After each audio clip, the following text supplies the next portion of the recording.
கோல விழி கொண்ட கோமதியவளே ஆதிபராசக்தி. நீல விழி கொண்ட காளியும் அவளே ஆதிபராசக்தி. கோல விழி கொண்ட கோமதி அவளே ஆதிபராசக்தி.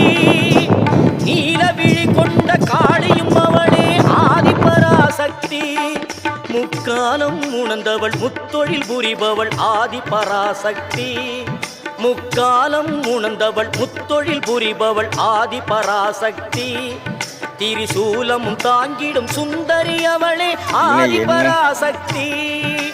மேல்மருவத்தூர் ஆதிபராசக்தி மலர்பதம் பாடிடுவோம். காலம் எல்லாம் நம்மை காத்திடும் தாயவள் கோவிலை நாடிடுவோம்.